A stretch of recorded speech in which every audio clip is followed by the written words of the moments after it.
All right, good afternoon, everybody, and welcome in the last of this current series of urban living webinars. We'll be back again in September with the next series, but we are going out with a bang with a look at a very topical subject, and that is single family rentals and suburban built to rent. My name's George Sell. I'm editor of the living section of the editorial team at IHM, and we are multimedia platforms for B2B industry news across the real estate and hospitality sectors. Today's webinar is going to last an hour. If you have any questions for our panel, please use the Q&A or the chat function in Zoom, and we'll either answer them there and then, or we'll save 5 or 10 minutes at the end of the session and get around to them then. And there'll be a recording of the session sent via email to everyone who's registered. At the very end of the session, because we're going to be posting quite a lot of information in the chat, we'll run the countdown clock for a couple of minutes again, so you can take notes and copy and paste anything that you might find of use there. So this webinar series is sponsored by IMS, and we are just going to watch a short video to find out a bit more about them.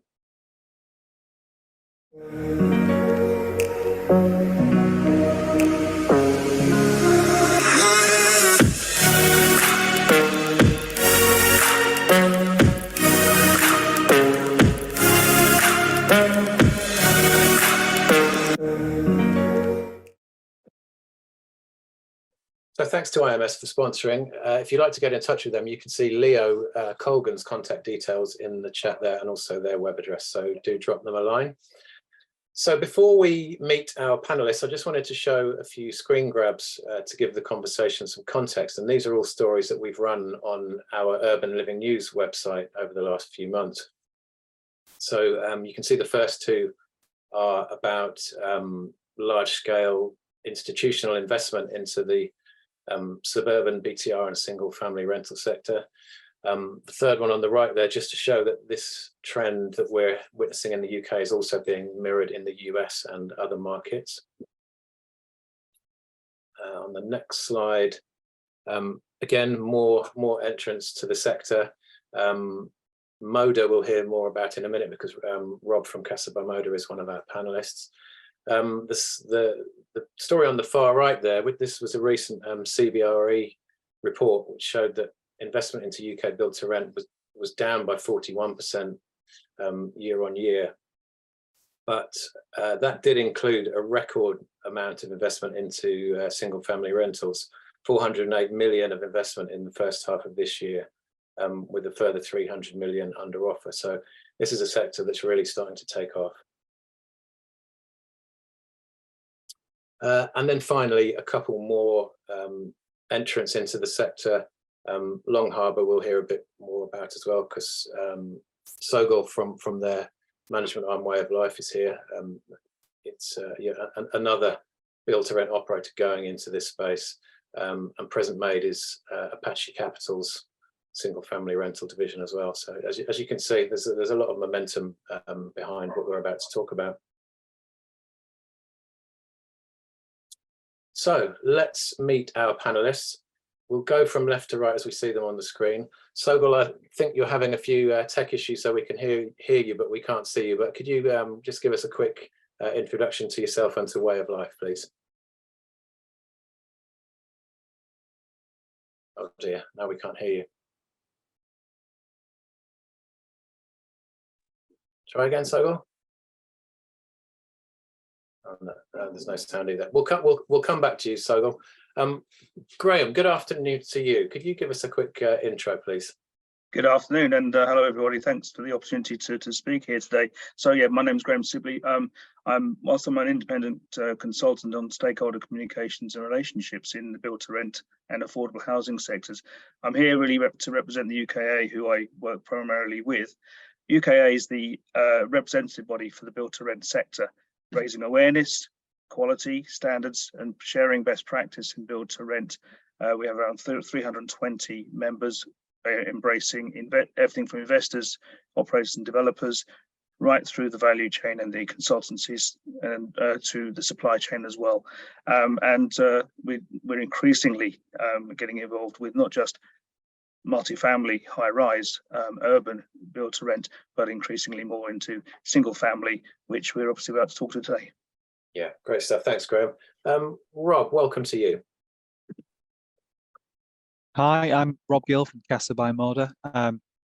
Moda are obviously a now well-established multifamily build-to-rent delivery entity. I think we've got circa 16,000 units under management and under delivery in varying regions of England and Scotland.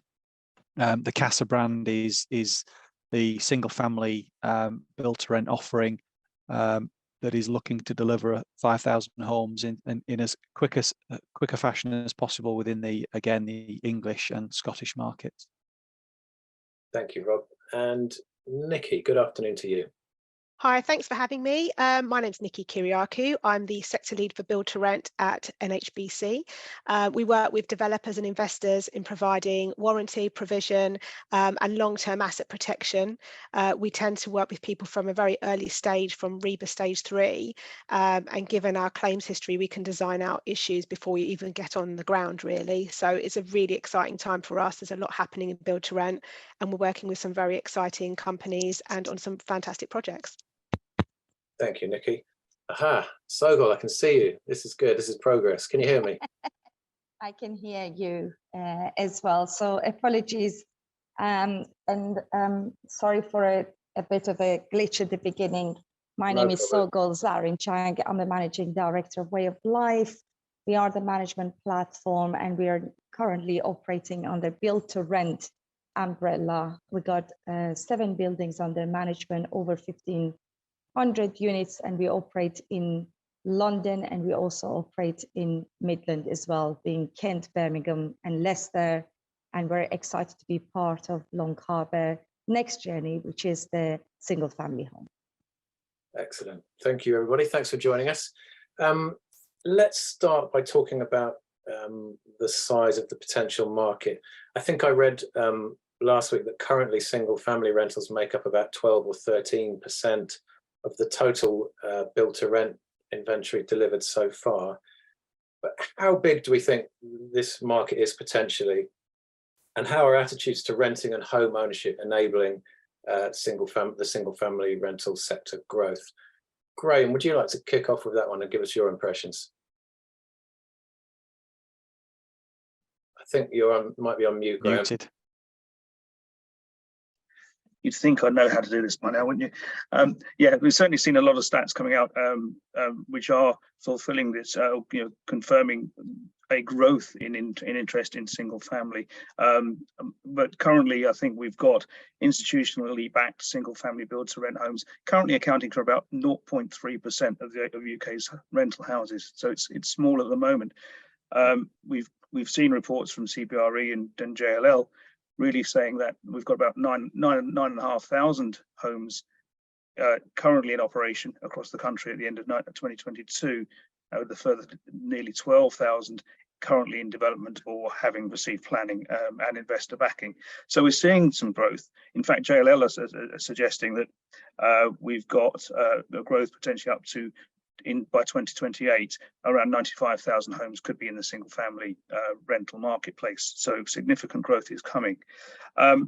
What we are certainly seeing is that demand is outstripping supply for rental. And there's no doubt about that. And this is really a driver for investors to come into this market because there is a strong yield opportunity for investors, which is long-term yield as well. And similarly to build to rent, where investors are coming in with a long-term vision, a long-term hold to keep very high value, very high quality homes and deliver a great consumer experience. This plays to their needs.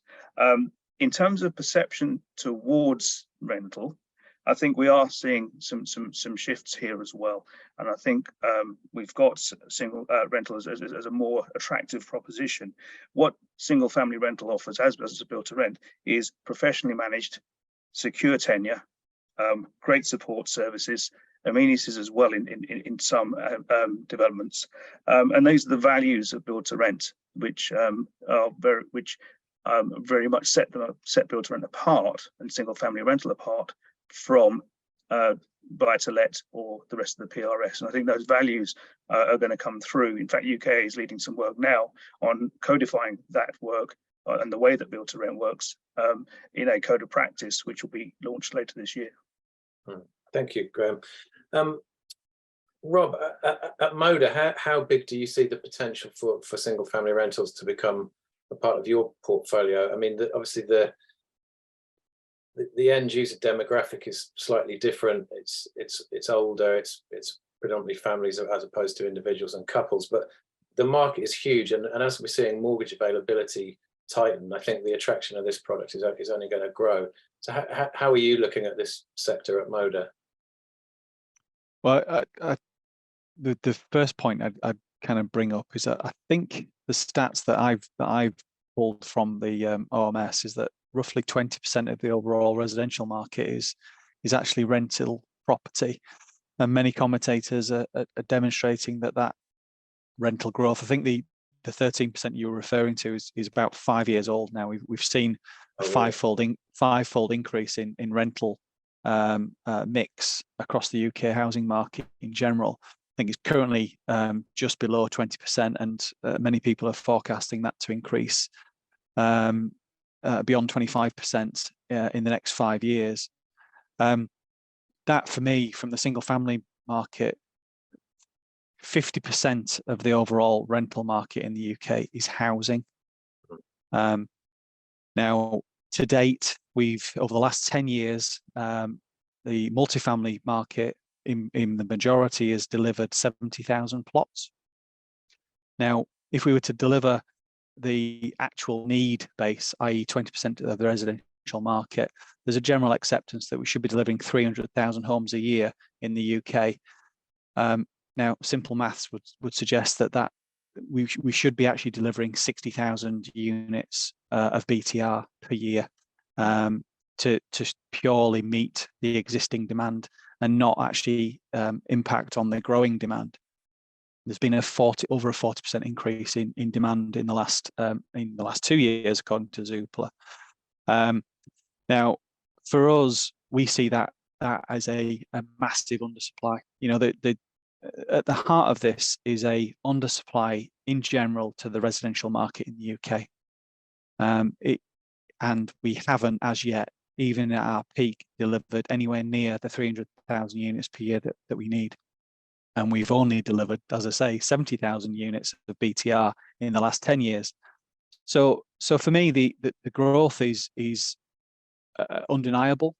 And we could continue to deliver 60,000 units a year for the next 10 years and not actually impact on any depth of the market. I think what I always like to pull as a stat as well is how the student market reacted to purpose-built student accommodation, and they saw a 30% shift in the last 10 years from historic student stock to the new purpose-built new build student accommodation. Now, if you do the simple analogy that there would be a similar shift to single family market and new build properties, that would be 1 million properties that we could build before, again, we would impact on even a growing market. So it's a really exciting time to be in the single family market, and investors are looking at the stats that are being presented, looking at the growth potential, and we really see this for the next decade, if not longer, being the next, growing year on year. The affordability part is obviously key, but again, statistics don't lie, unfortunately. Well, they do, but not. Depends how you take them. Generally, rents track inflation, but they also track wage growth. We have seen a slight increase in the gross household income that people are prepared to pay. I think the national average now is 28% of gross household income is paid on rent. That's outside London, obviously. Inside London, it's in excess of 40% of gross household incomes. Now, again, from an affordability perspective, I think it's reasonable to assume that anything up to kind of 35% of gross household incomes is still seen as an affordable or an attainable level of rental income. So again, from a rental growth perspective, we see strong rental growth going into the back end of this year and into next year. I think that ultimately, as we get control of inflation and as we get control of the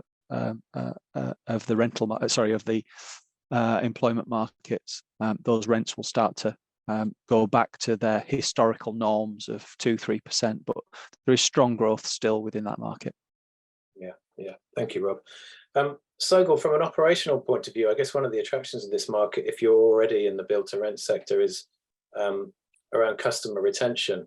You know, if people are having families, maybe moving out of the cities into more suburban areas, perhaps you would lose them as a client from your build to rent building. But if you've got a single family rental offer, you know, 5 miles away, 10 miles away, that suits their needs, then you retain your customers for longer. Was that part of the thinking behind you guys going into single family rental?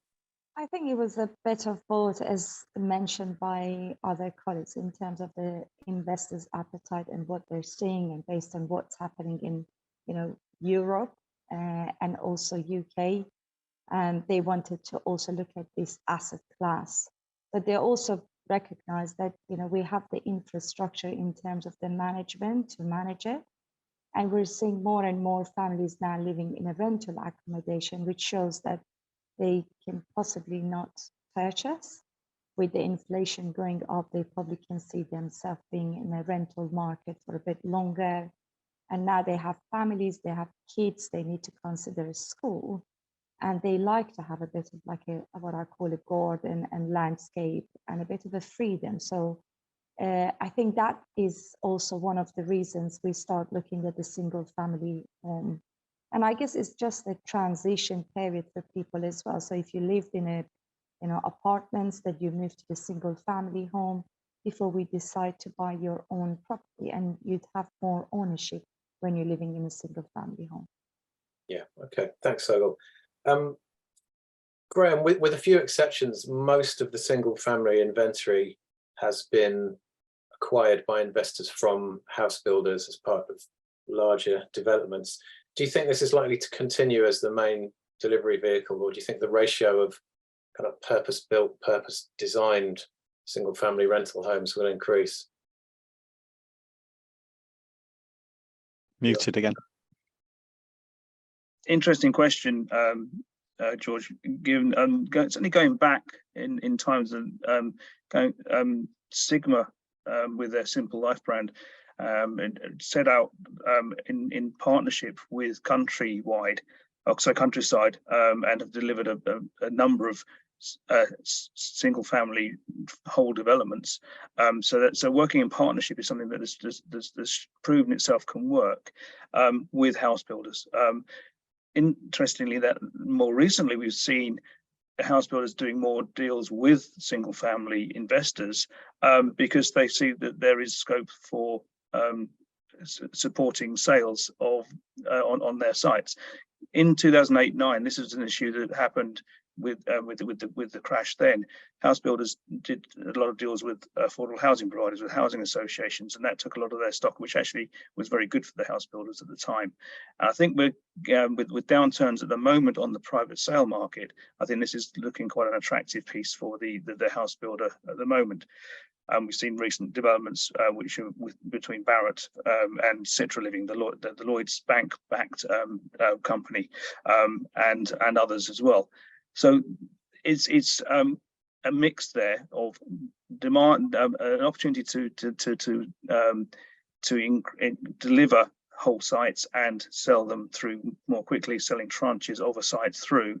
But I think we're now seeing house builders seeing the benefit of going into more partnership with investors and seeking that almost a forward funded model, as we've seen in build to rent multifamily, whereby an investor can forward fund the delivery of a number of homes on that site. Now that's great.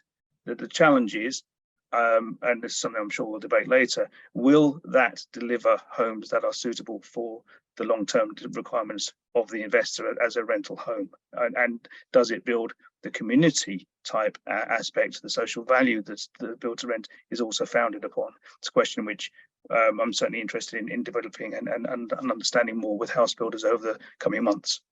Yeah, thanks, Graham. But we'll move on to the kind of community aspect later in the conversation. But I just want to stay with you for a minute because we've got a good question here coming from Adam Forster, which ties into what we're discussing. Adam says the biggest challenge to single family housing growth appears to be marrying house builder pricing expectation with what single family housing owner will pay. How do you envisage this playing out with the backdrop of the wider economic uncertainty and or turmoil?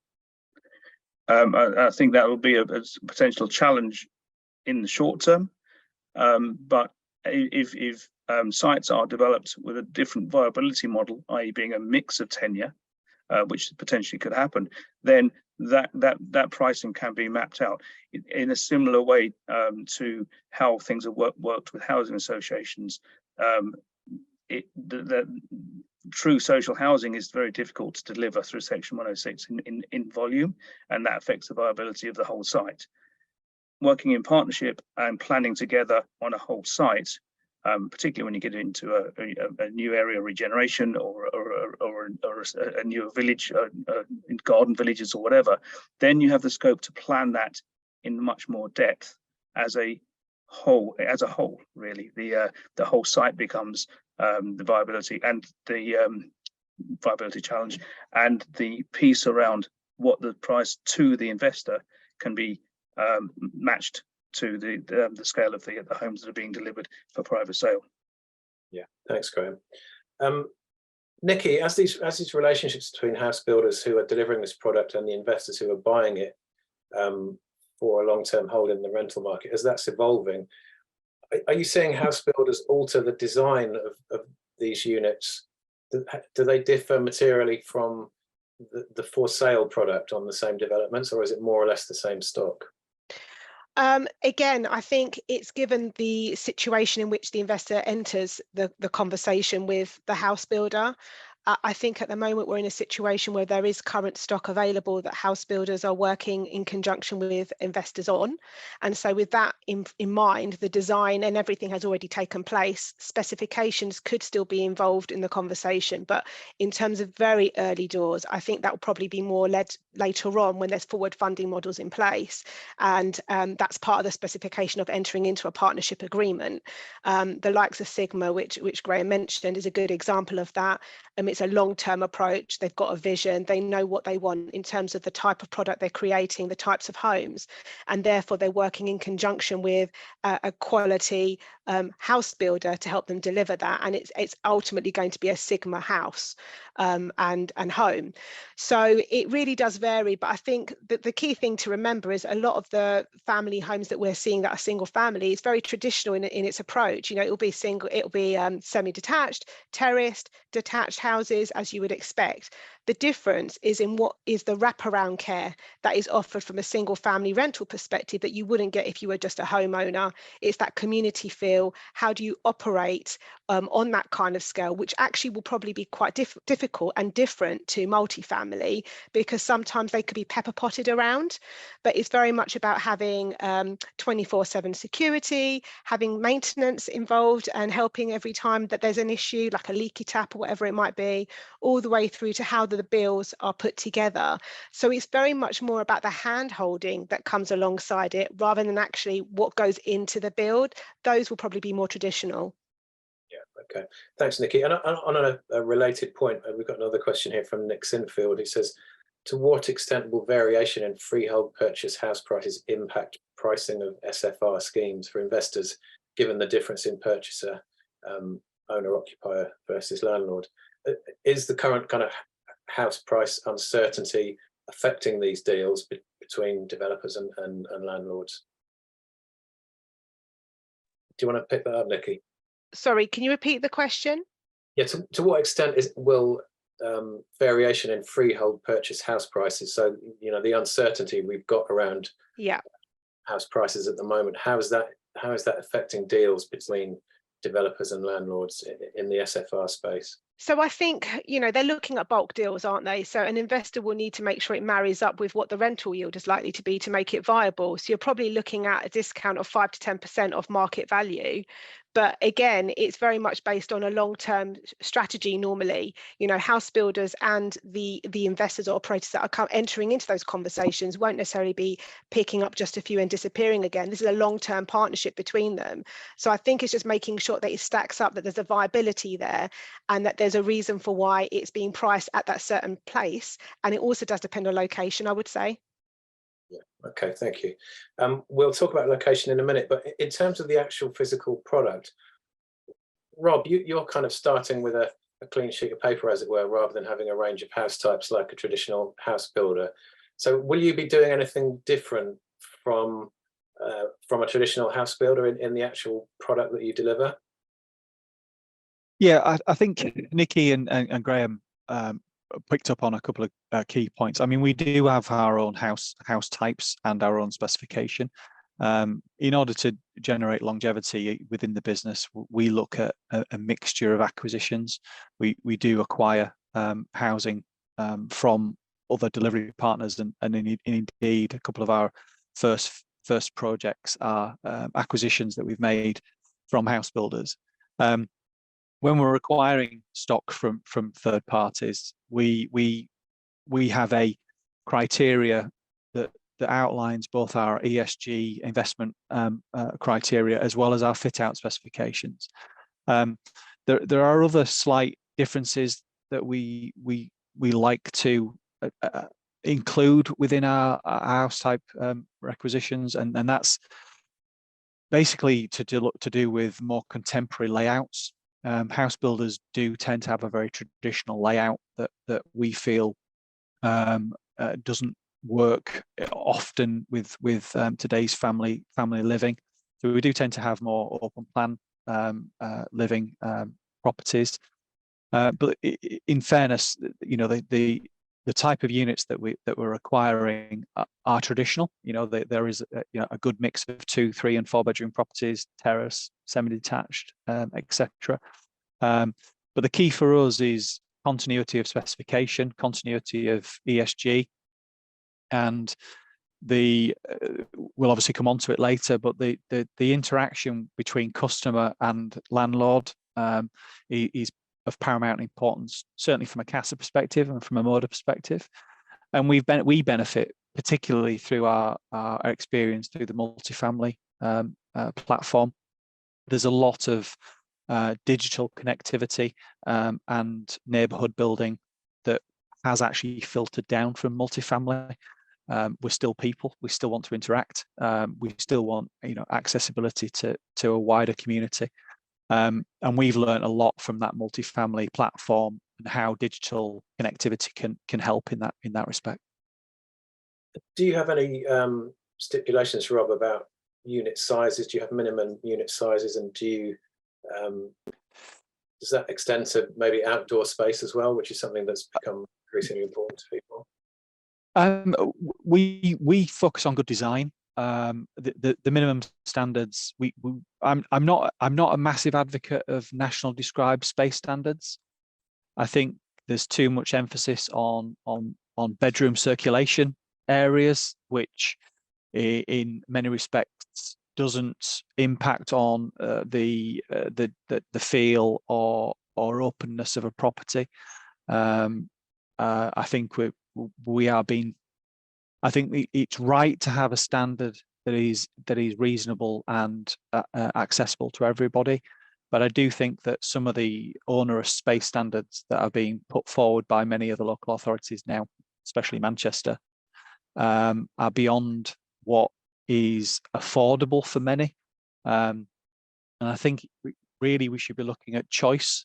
The housing market, in order to be accessible for all, needs different price points, and that doesn't come with a blanket one size fits all. I think you need to accept that there is good design standards which everybody should adhere to, but having an arbitrary design space standard and circulation is damaging to the delivery of housing in the UK. Okay, Rob, just staying with you for a minute. We've established that there's a shortage of rental product across the country. You know, in rural communities, in towns and cities, it's a universal problem. But where do you see as the ideal locations for your single family rental product? Is there a kind of tick list that you think needs to be met for this to work for Casa by Moda? Absolutely. The key for us is amenities and accessibility to employment. A depth of choice in any particular location is absolutely key.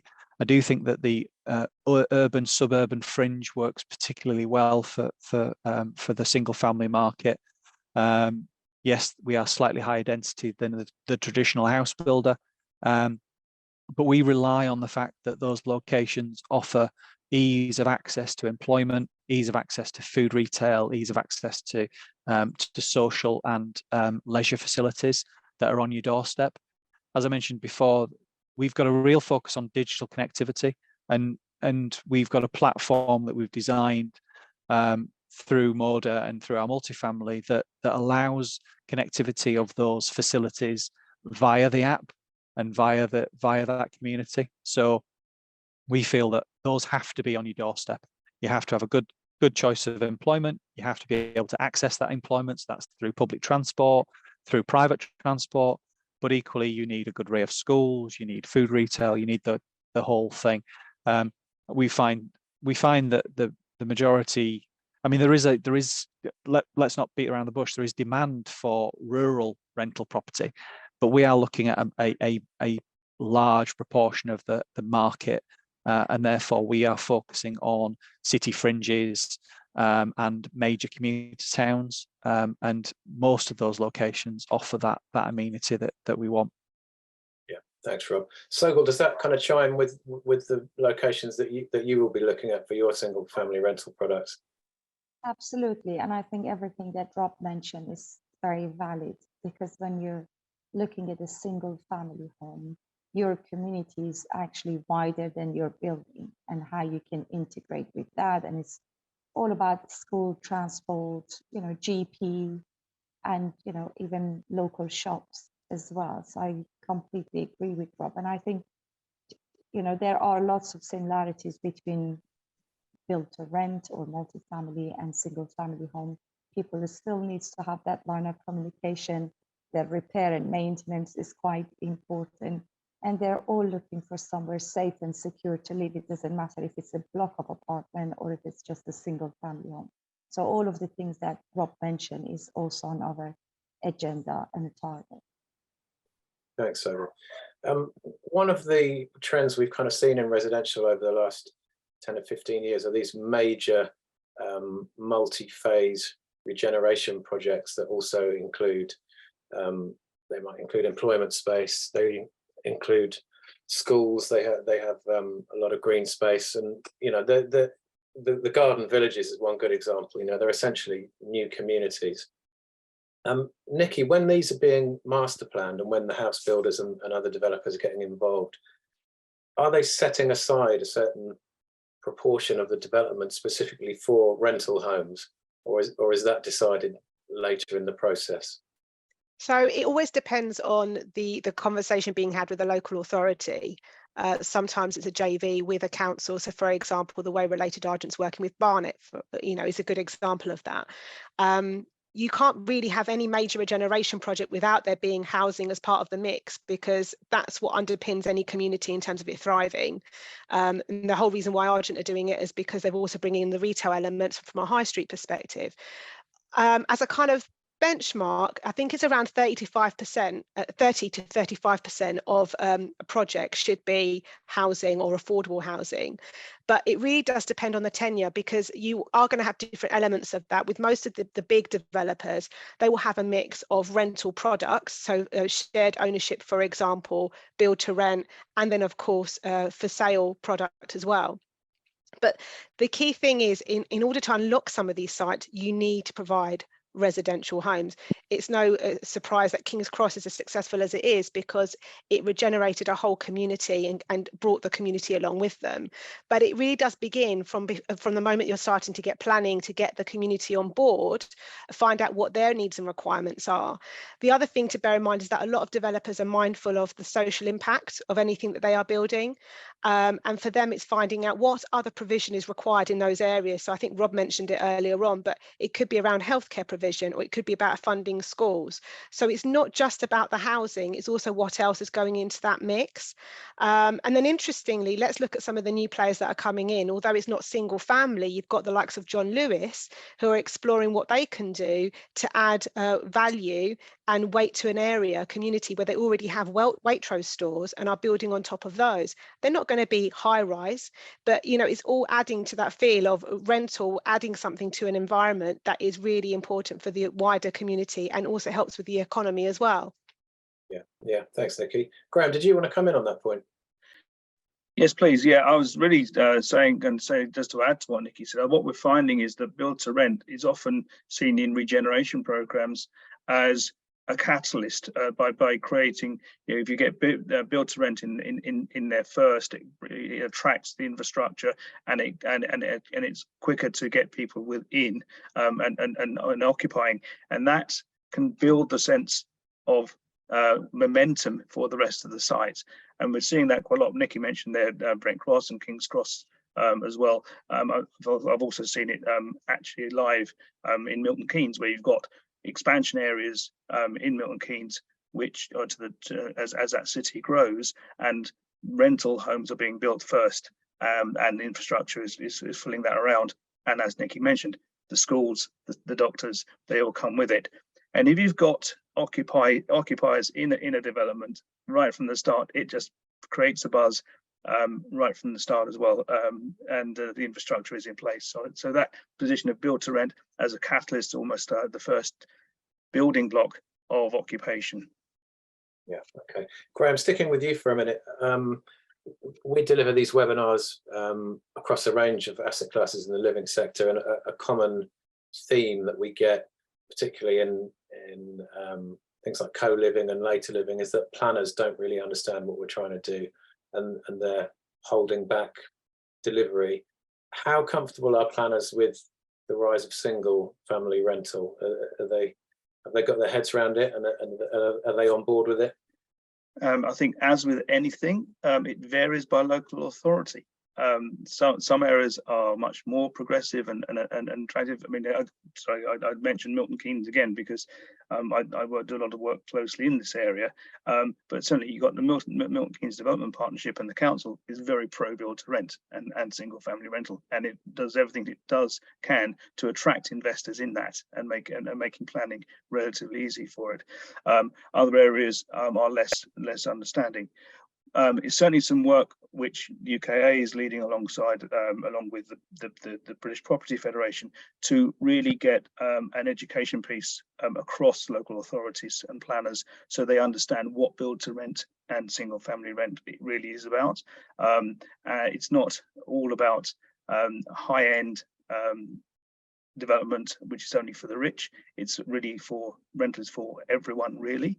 Interestingly, in some of the figures we quote are, for example, Place First, there as a single family developer and operator, 22% of their residents are key workers, and it just shows that affordability is built in to the program already. That's the sort of message which we need to get over to all the planning authorities, so they understand the benefits of it right from the start.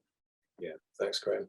Rob, presumably you're dealing with local authorities, various ones around the country. Are you seeing a lot of regional variation in their understanding and their attitudes to what you're trying to do?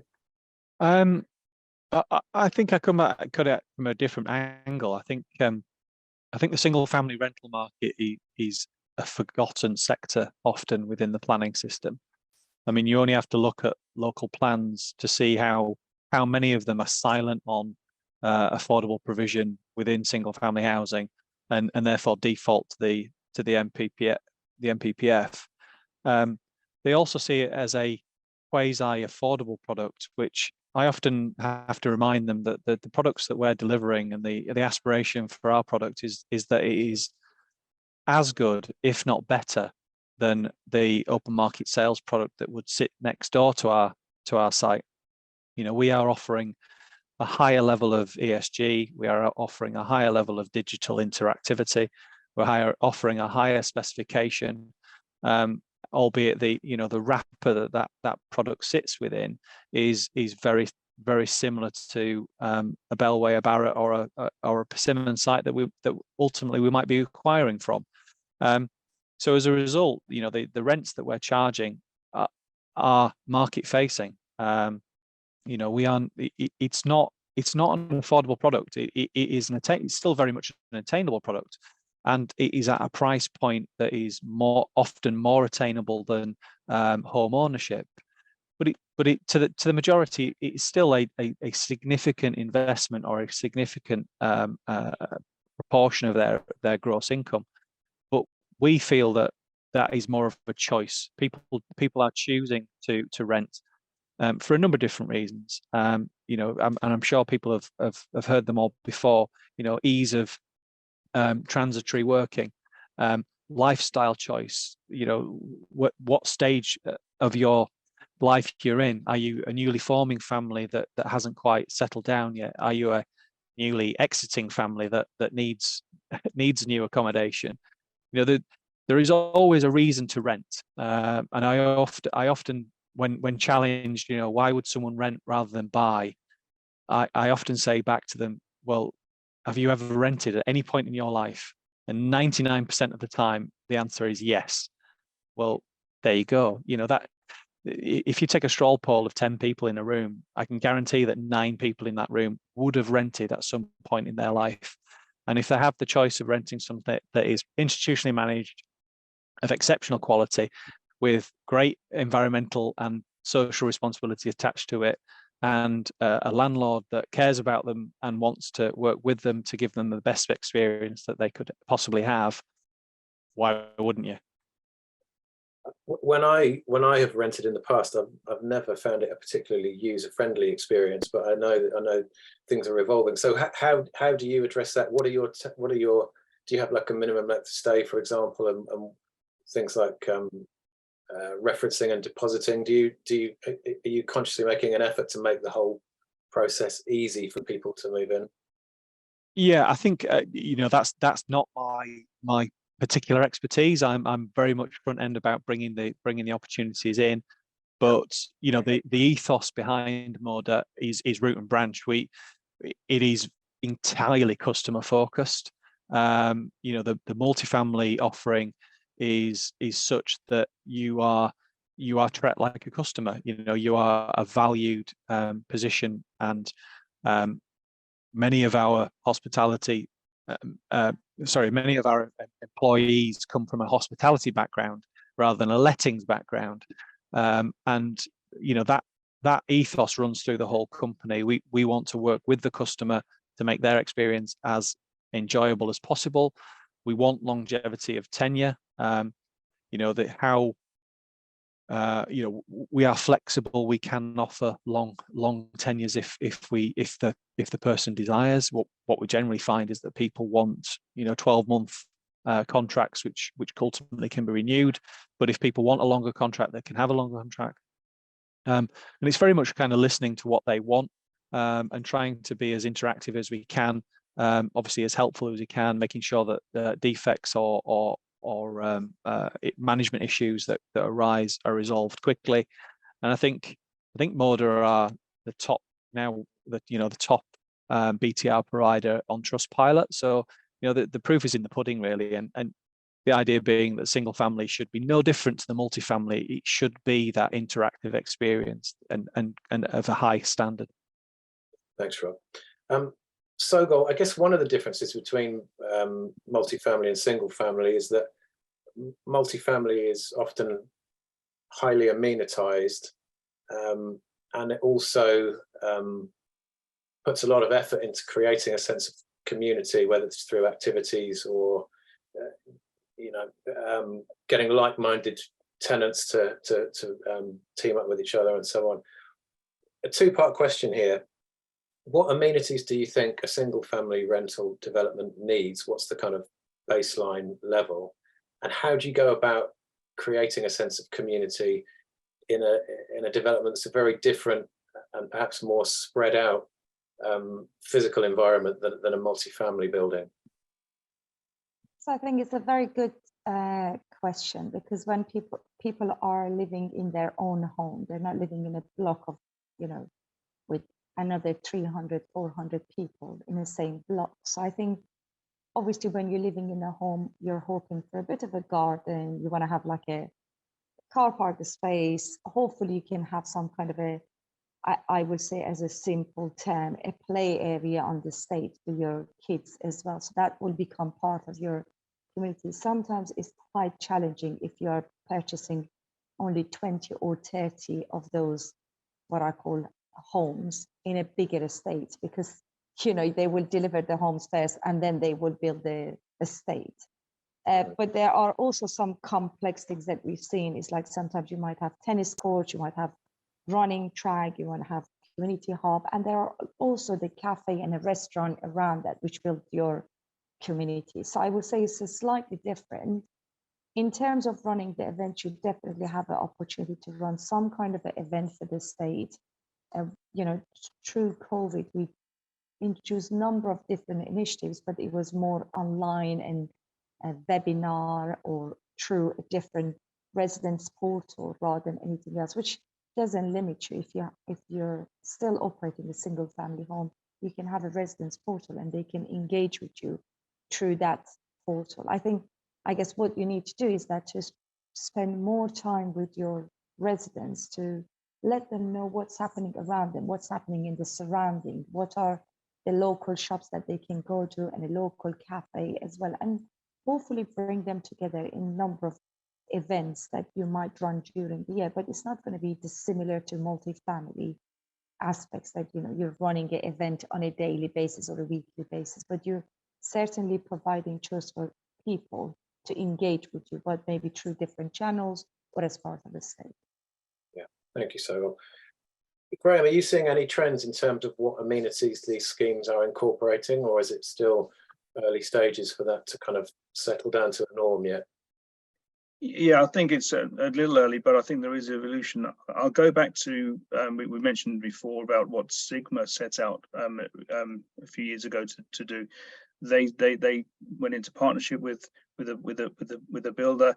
They had a whole site and developed the whole site with community in mind, with shared amenities, and the idea. And there's a whole host of programs that go together to build that community, that much like you would have in a multifamily high density, high rise build to rent.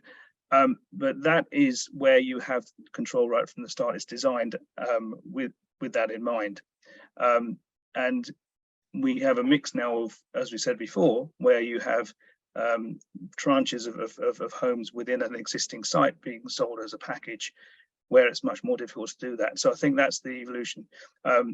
I just spotted a comment on the chat about education and working with house builders, and I think that's really a key thing, so that house builders, we understand what investors and operators are looking to achieve, particularly with social value and community, and also for the investors to understand what pricing works for the builder.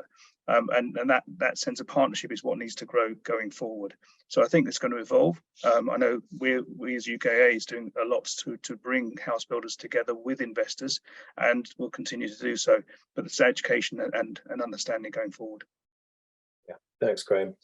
The report that came out this week from the BPF and Savills showed, I think last year, the number of completions in the build to rent sector was up 13%, I think, on the previous year, but the pipeline is not looking so rosy. Starts in H1 23 were down 55% on the same period last year.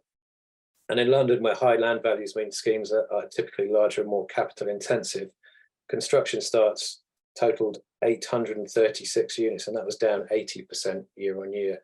So in the light of this and the inflationary environment that we're dealing in, do we think this is a bigger opportunity for single family rentals to make up a bigger part of the pipeline? Because, you know, presumably site acquisition is less capital intensive. Rob, what's your take on that? I think as of, I'm going to be the first person to mention it, the mini budget of October last year, that we've entered into a period of instability and uncertainty in the financial markets, and that impacts across the board. But given the UK's dependence on the construction industry and house building, it has a massive impact on everybody's incomes and everyone's outlook on the year. We saw, and I'm sure I'm not, I'm not saying anything that anyone else didn't see. We saw the institutional investment market stop in October of last year, and only really restart in the end of, or getting towards the end of Q1 of this year, when people didn't see the end of the world. That people were still looking to acquire homes and still looking to move forward. I think we're now seeing a slowdown of that because of the interest rate increases that we've incurred. I think the continued uncertainty on inflation and continued uncertainty on interest rate growth is still fueling the uncertainty in the overall investment market. I think the single family market is seen as a safe investment. However, I think the big challenge at the moment is yields, and where yields are going to be, where the swap rates are, where the ultimate, where are the bond yields going to be in the next few years, and how does single family reflect against those returns. But no one can deny how resilient the single family market is.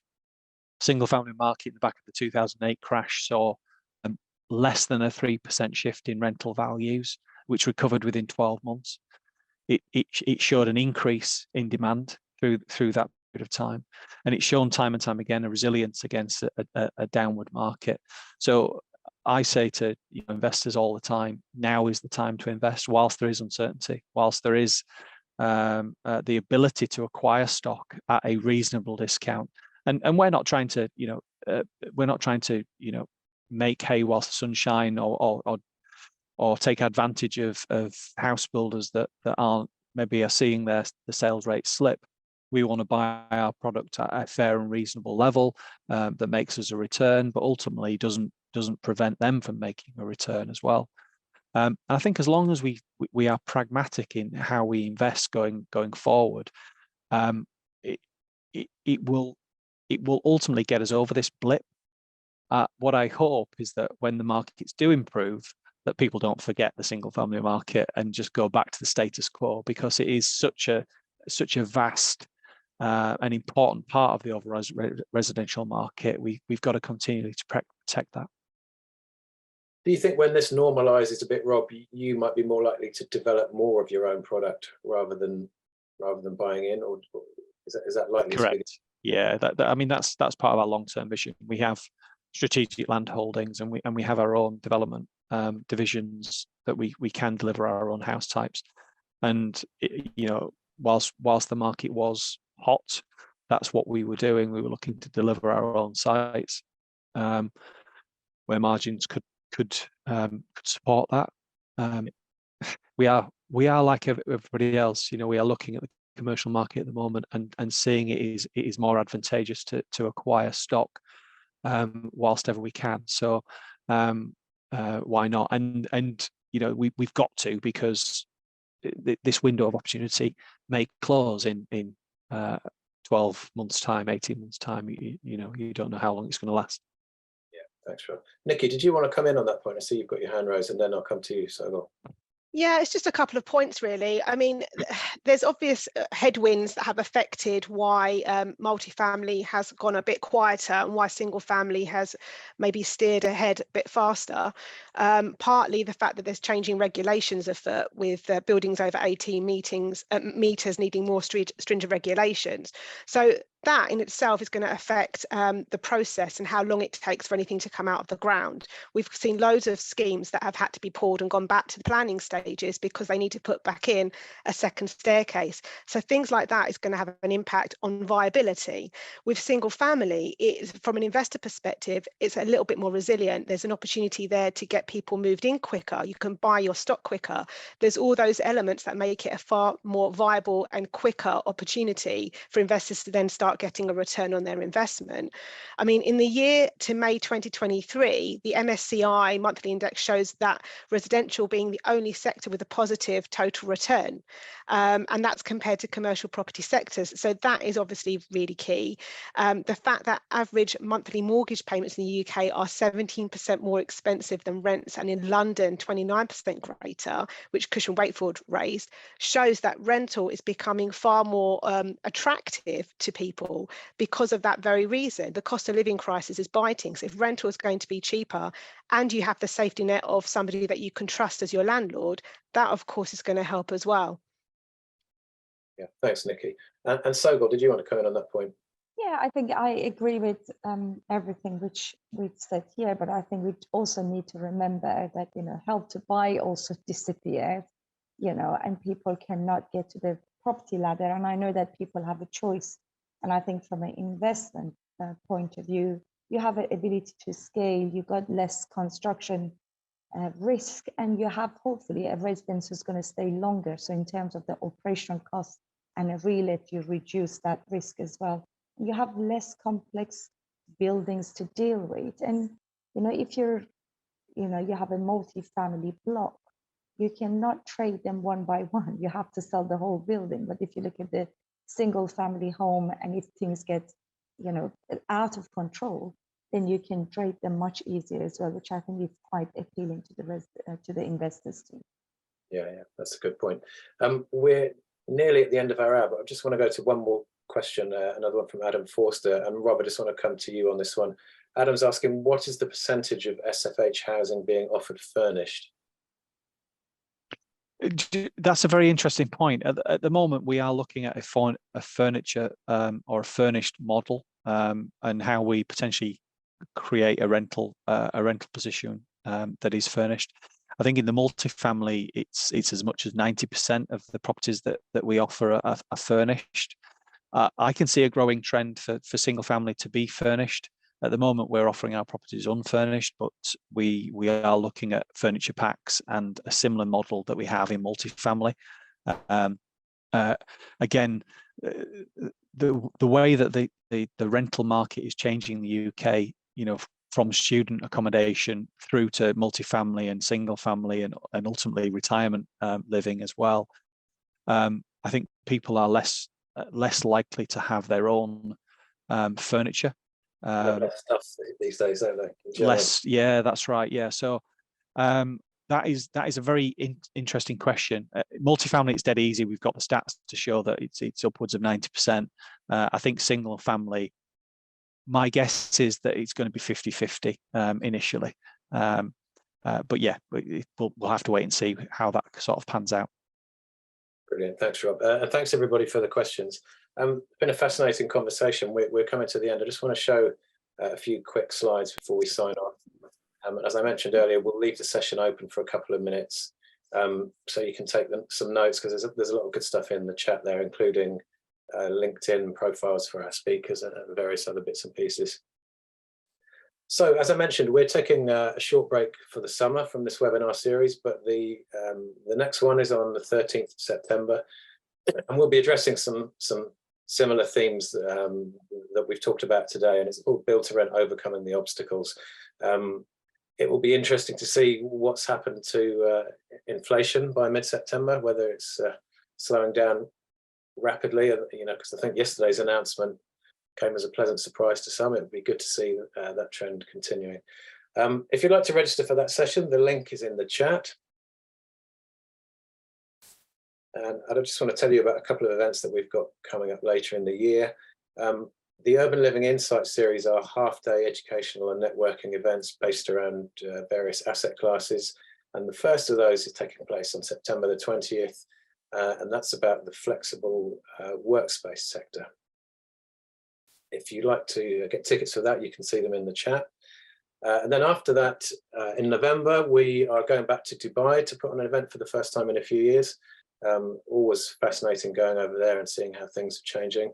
And we'll be doing one of our urban living events there. You can see the website for that particular event also in the chat. If you're interested in working with us here at IHM, whether it's with our online and digital events or in real life events, get in touch with one of my colleagues there, Jordan or Stephanie. You can see their details on the screen and also in the chat. And finally, thanks for watching. Thanks to Niki, to Graham, to Sowgol and to Rob for their great insights today. Thanks for the questions. Enjoy the rest of your day, everybody, and hope to see you back on the next webinar in September. Thanks very much. Have a good day. Bye-bye.